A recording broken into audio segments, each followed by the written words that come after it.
CRN Chuck Wilder here. Let me tell you about my award-winning guest. Yes, Kimberly Dvorak. How do you spell that last name? Why would I want to know? Because you may want to check it out if she's streaming live. That's why. Dvorak. Facebook. She'll be on YouTube a little bit later on. I got to check with her, in just a moment after I give you her lovely intro, if she is still on Facebook. Anyway, she is an award-winning national security and border security investigative reporter for TV, radio, and the print media.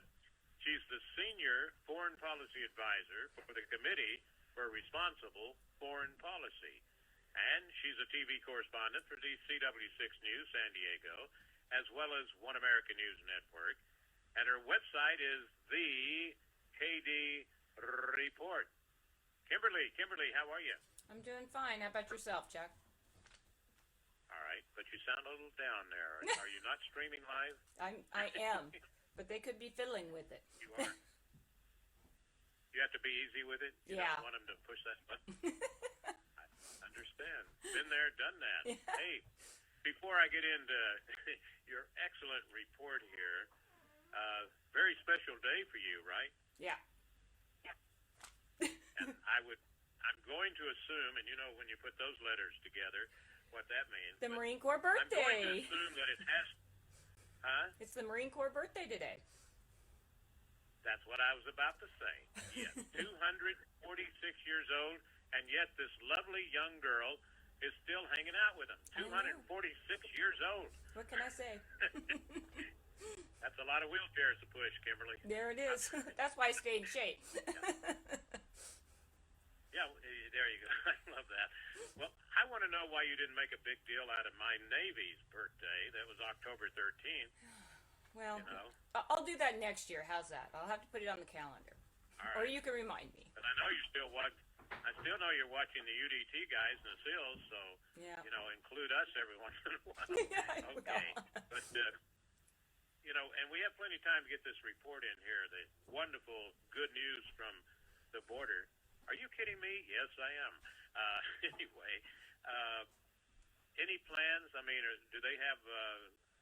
Don't they have a big celebration on their birthday? It seems like I was at a casino last year when their birthday came up, and I mean, they were all dressed up, beautiful girls with them. Yeah. I'm sorry, hang on. There were a couple of men with men and girls with girls, I'm sure, just in case you're, Yeah, I want to make sure you include everybody. It's an all-inclusive Marine Yeah. force. I mean, I think that this year with the birthday that they typically have, like usually a very big event, but due to COVID, things have become broken down and much smaller. So they are having events at country clubs across the country where people are, obviously going through the ritual, which is the birthday bash, serving of the cake, the oldest Marine to the youngest Marine. And, they have a lot of pomp and circumstance that, is very, interesting to watch. I've been to several of them. You can't help but feel completely patriotic. And it really brings home, the fact that a lot of these guys and gals, they have been over in the Middle East and they've served this country proudly, and they come back, and this is kind of a little bit of a celebration for them, and just also for them to know that this country appreciates what they're doing. At least most of the country does, and that the Marines will have a place in the history books. Well, and like I said, and I'm pretty sure it was last year, I happened to be at a very high-class casino out here in California, and they were celebrating their birthday, and I mean, they really go all out, know. Nobody's wearing Levi's, and the women, they all have their hair done and have beautiful dresses. Yep. And I remember that as it went on and on and on, about 5 hours later, Yeah. it was all of a sudden they had these guys doing push-ups, and I think I don't know if it was a bet or initiation or whatever, but it was very interesting, and you can just kind of watch them from afar. Yeah. And you'll recognize them. They have the stripes down the side of their leg there. Yeah, but it's a good celebration, and it's again time for people to look back Yeah. and Recognize them. exactly, exactly. It's kind of a thank you to them, and also keeping the spirit of the Marines alive. And every year they have this event, year in and year out. And this year happens to be 247. All right, there you go. Hey, now what we're going to do, we're going to get to the bad news. The border is still out of control, and more than 50% of the Border Patrol are going to lose their job. That's right, December 8th. Thank you, Biden. Isn't he supposed to be the commander-in-chief? Thanks, Joe. Thanks, Joe. All right. Yeah, maybe we ought to send him a notice. Hey, look at your credentials there, will you? Yes. Kimberly, and I got to ask you one more question on the Marine Ball. And do you go out and buy a brand new dress, or can you rent them? Because they're always so fabulous. I'll put it that way. They are. I think you can rent dresses. I'm not quite certain of that, so don't hold me to it. When I've gone, I've actually purchased my dress, and I actually have them all in the closet somewhere. So, I can bring them out occasionally, and it doesn't look like I've been wearing them each and every year. Ah. Mm-hmm. The doorman would say, "Hold it." 3 years ago, Kimberly, I remember it was that yellow dress, and Chuck Wilder said that's his favorite color, and there you go. All right, Yeah. So let's get into our commander-in-chief, who knows, he may be wearing a dress if he thinks he can bring his ratings up 2%. Yeah. Actually, he should do that anyway, just to prove, of everything he's preaching, right? Yeah. Put a dress on, Joe. Yeah. Chuck, Well, where are you going with this? yeah. Well, the problem is we got 50% of the Border Patrol, maybe more, maybe a little less, that when December 8th rolls around, if they haven't followed their commander-in-chief and got their vaccines, chances are they're going to let them go. Yeah. He's not worried chances about are. any It's not even a chance. protection. They've been directed to do so. So it's not even just a chance. Now, what is coming to play in here with Border Patrol, of course, your listeners are very smart people, and they know that there's a fire on the U.S. border down there in Texas and Arizona, in California, New Mexico. There's a huge fire down there. And I don't know who would actually consider letting half of the Border Patrol agents go because they didn't get a vaccine. A number of them, there's a few reasons why they didn't get them. A lot of them have been sick and have the antibodies, so they don't need it. The Border Patrol agents, they're working outdoors and they're still, wearing masks in any event. So you have to ask your question as to, why would the administration do this?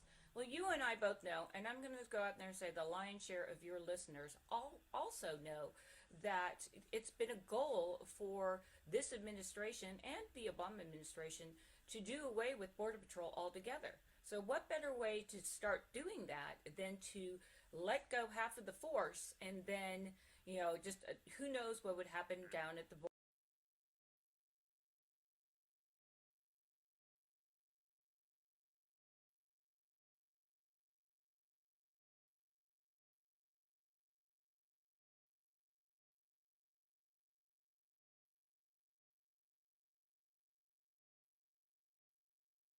You have to look to see why they're going forward with this. Yeah. They've got the protection. Let's defund the police. Yeah. They've got, like you say, the high walls around their mansions. Yeah. We don't need no walls. Yeah. No borders. Yeah. And then, and I was just talking to another one of my immigration people, Robin Vidston of We the People Rising, Yep. and she had the film on the attack that the people in the caravan did on the Mexican police force. Yeah. Because the Mexican police force was trying to slow down a little bit, come on, and if you guys want jobs here, we'll give you jobs. And what do? They're throwing bricks and rocks and lumber and whatever else they can. Yeah. Just can't wait to get to America and show them how energetic we are. Yeah, they're probably looking at the TV going, oh my gosh, $450,000 per each of us crossing the border, we're going to be millionaires. That doesn't play well for people coming up. That's an incentive. So the Biden administration has to know, what this is going to lead to, especially since he said at the one press conference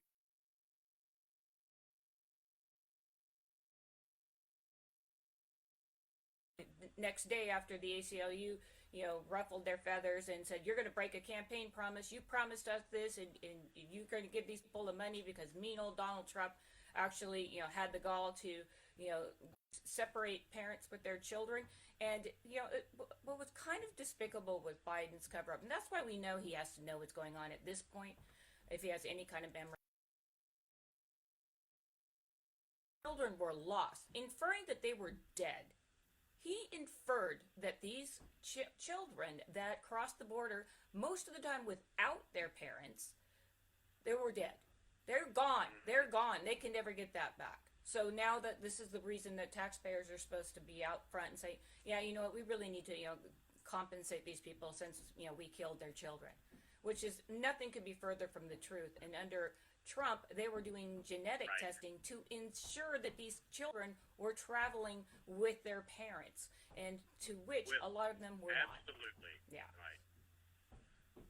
See, that was the whole thing. And the cages built by Biden administration, it was the right thing to do, was to separate them, because there was so much sex trade going on, and especially with very, very young people. So, put them in there, check their DNA or whatever, and make sure that it's the right person, like you say. Yeah. But, oh no, all they'll do is just take the thing as they're in the cages. Yeah. Wow, the cages. It's completely. I think that as this year finishes out, if they allow half of the Border Patrol agent to be fired, you're going to see a border that's going to be raging even more out of control. I mean, currently the last couple of months we've had 1.3 million, 1.7 million, and that's in a month of these people that are crossing. And then as you know that we have these getaways, to which are 2 to 3 times higher in numbers that the Border Patrol CBP just simply can't get because they don't have the resources to protect all that land. That's the southern border. So you look at you look at what they've got in their toolbox here, and we're looking at millions of people. In no time we're going to have. I mean, we already have a housing shortage in this country. Rents are skyrocketing because of the supply chain, because of the stifling regulations that these states will not let contractors build houses and apartments to actually kind of mirror with the millions of people that are crossing into our country illegally, and they are coming to this country illegally, and we're not even taking care of our veterans.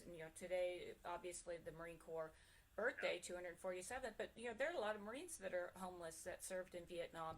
They're not getting $450,000 for their trouble. They're not getting a brand new house. They're not getting free food. So you have to look at this administration and say, what are your priorities? What exactly is your priority to allow this many people to get into this country?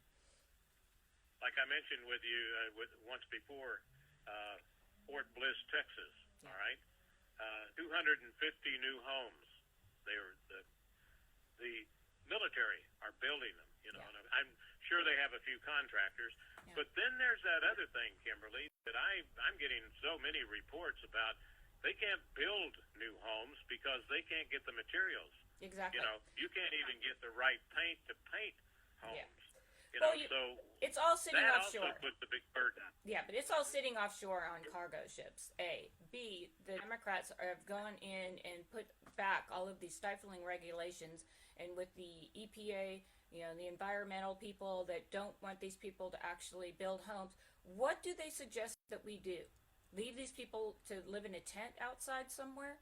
I don't understand. They're supposed to be the compassionate ones, and I say that facetiously. They're supposed to be the compassionate ones here, and they're the ones that are having these migrants cross into the border, living in squalor under the bridge right there at the border. I mean, and they continue to do this. And why? Why do they, think that these migrants coming to this country deserve a better shake than our country's veterans or our law enforcement agencies? We talked about last week where these people aren't getting $450,000 per person in their family, and that someone actually died in that instance. And it's to remake the demographic in this country, and as you alluded to earlier, these flights that are leaving in the middle of the night and taking these, immigrants, across the country, they're now starting to make regular stops in Florida. And what do they hope to do in Florida? They really want to turn Florida blue. So why not? What's better way to throw them down there for that? I think it's a loser. I think the last election last week where we saw, the Republicans kind of swept in across the board. The voters out there obviously doesn't approve of what Kamala Harris and Joe Biden are doing. Their poll numbers are, 38 and 33, or actually 28 for Kamala. Yeah, you and I know in California, she wasn't a well-liked person, so that wasn't.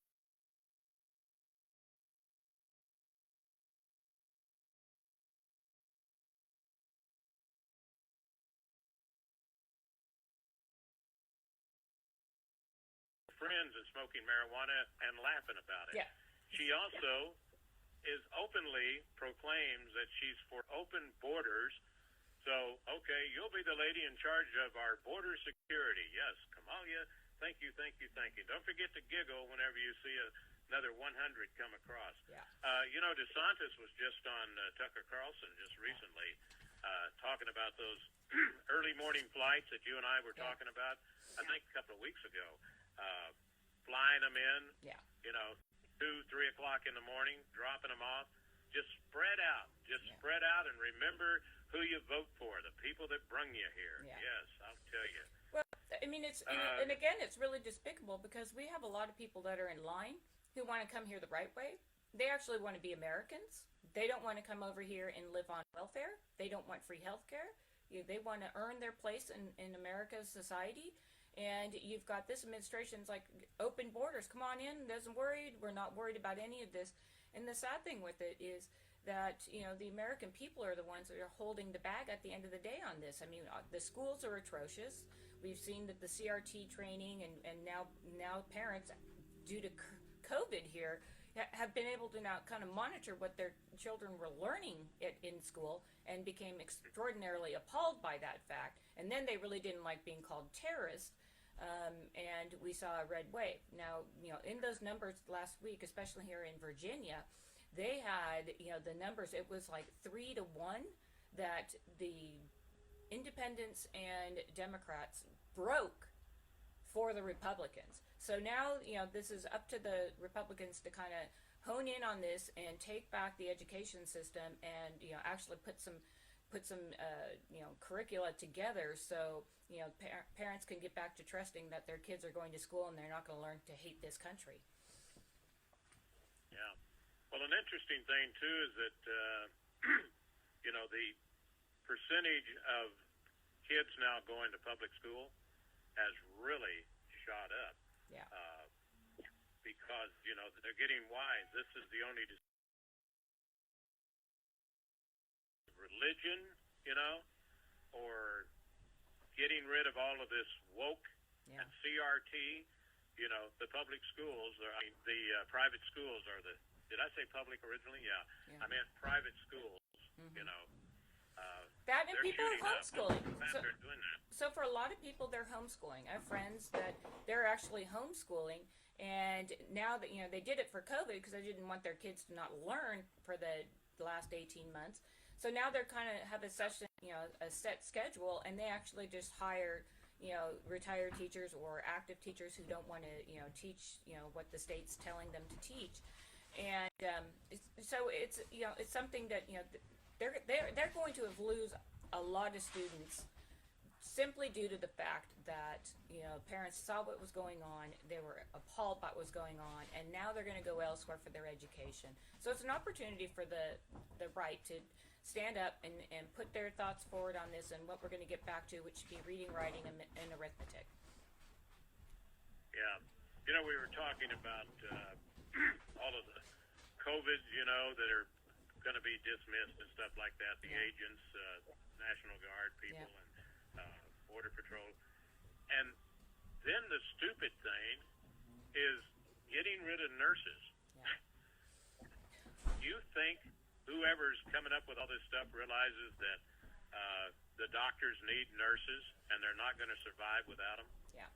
Yeah, I mean, And the patient isn't either. Yeah, well, that actually is kind of true. In Kaiser Permanente, across the country, half of their staff went on a 4-day strike. So how is that getting into the ER for Kaiser? How is that to get in and see your doctor, go to urgent care, and get treated for something? Yeah, I mean, we're seeing this at critical mass, and you're seeing that the numbers within the medical community, it's not 100% believe that this COVID, vaccine is, what the way we need to go about, slowing the growth of this virus that, by the way, was given to us from China. So, one would think that this is a time where they would say, okay, we're going to trust our health practitioners. And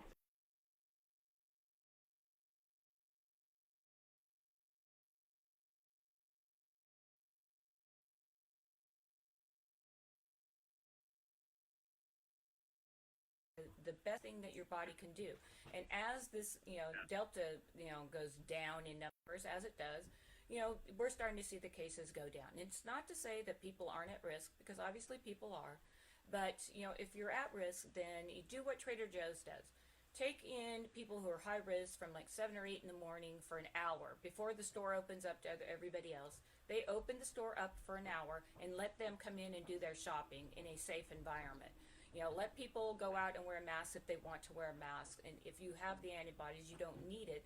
God only knows what you're going to be getting by wearing a face mask all day long. And, that we just haven't done any long-term studies on that. This country's never gone there. But, when you're looking at the COVID versus our medical community, and we're looking at it now, our law enforcement community, you're looking at the New York Fire Department community, where 51% of their firefighters called in sick. That's something Americans pay attention to. All right, we're going to take a break. More coming from Kimberly. Kimberly, you were talking about Kaiser. And I've had some very, very good things from Kaiser. But since this COVID thing, the way it stands right now out here in my part of the country, there is no in-person doctor appointments, okay? And they suggest you go to urgent care, get there early, and then about 8 hours later, I don't know. I mean, people are like, my goodness. But you can get a phone interview, So, well, no in-doctor. Yeah. Well, I mean, obviously, if they can't, test your heart rate, they might miss that you're having a heart attack.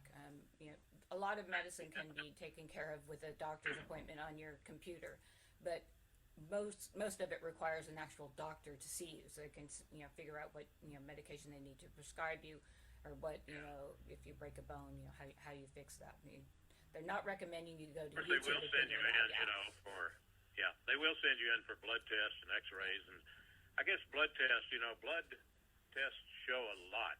It's amazing, like a miracle. I mean, well, speaking of a miracle, I got to make sure I get this in before we run out of time. The Marine Corps birthday, right? Now then, is it only one person, or is it a bunch of people that blow out the 246 candles? It's usually the officer who's holding the event, wherever it is. He'll slice the cake up first, and then he hands that to the oldest Marine that's at the actual event, and then that Marine will feed the cake down to the youngest Marine that's at that event. So it's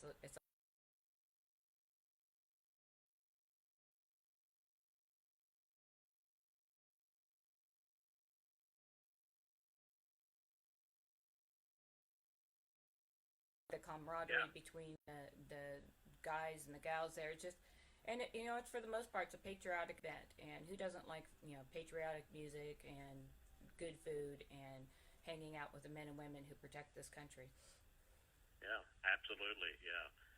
And me, because I joke around with everything, I was just thinking the 246 candles, they'd say, oh my God, the riots have started again. Or the fire department in New York, they would have to deploy the fire department. The fire department say, sorry, we can't get there because we had to let half of our employees go. So there's that as well, and it's 247. Not enough of you are wearing masks, so we're not going into that area. No way whatsoever. Yeah. Boy, I'll tell you. Boy, if there's like 100 things going on, and you try to put them in the order of importance. Yeah. And it's like, is it the COVID? Is it the border problem? Is it what's China going to do next? Yeah. You know, it's an awful lot. Hunter gonna survive selling paintings? You know. Let me just I'll leave everybody with this thought. I had a friend of mine when Biden first took office, a work friend of mine, and he said that he predicted that Biden would not finish the term, and I was like, forget about it. He's there unless he dies of a heart attack. He's going to be there. He's looking at what's going on right now and seeing that the majority of the Democrats don't even like Biden, and they really don't like Harris. When I look at this and I see what's going on every day in this country, and there's, like you said, a new crisis every day pops up in this country, I'm starting to believe that my old friend may be right about this, and the Biden administration may not be survived because the American people are just tired of it, and they've got themselves so knotted up inside that now you're starting to see the grassroots organizations pop up for whatever it is, whether it's teaching or law enforcement. They're all of it. They're tired of it, and our country needs to move forward. And I say, well, who will Obama put in next? Yeah. Okay. Hey, thank you very much, Kimberly, and look forward to our next visit. Kimberly Dvorak, thekdreport.com.